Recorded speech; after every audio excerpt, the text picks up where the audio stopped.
Welcome back to the channel. In today's video, we'll walk you through how to create two types of entities in the 3DI platform, integrators and customers. We'll cover each step in detail so you can manage your accounts and sub-accounts with confidence. Let's start with creating a sub-integrator. As an integrator, you can create sub-integrators who manage their own customers and business operations, while still being part of your organization. From your integrator account, go to the Customers menu and click Add. When the pop-up appears, select Integrator as the customer type.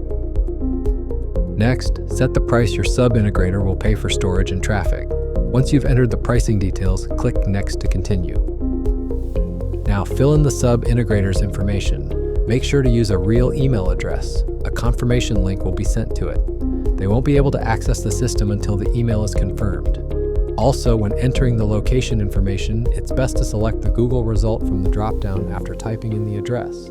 This ensures the address in all details is correct. Now fill in the billing information. You can choose your billing date, camera cost, and minimum invoice amount.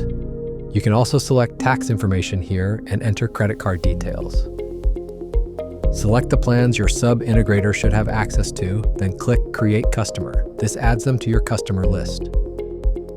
By default, sub-integrators have access to all modules. You can adjust permissions for each sub-integrator individually, disabling specific features if needed.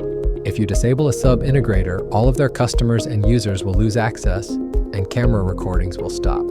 To view statistics for any sub-integrator or customer, just click their name in the Customers menu. Stats appear under the first tab. Now let's look at how to create a customer.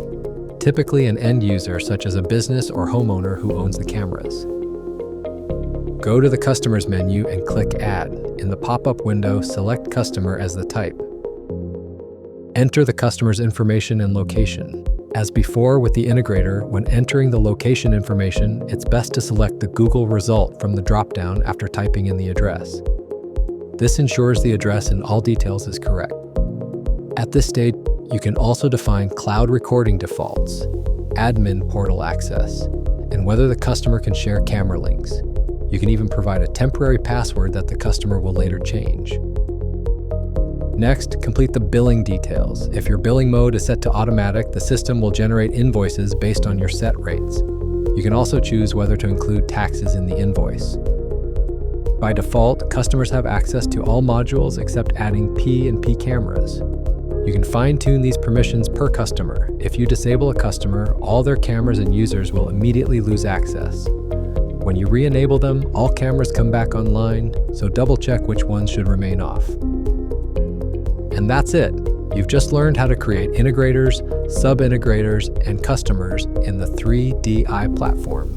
If you found this helpful, don't forget to like, subscribe, and hit the bell icon so you don't miss future tutorials.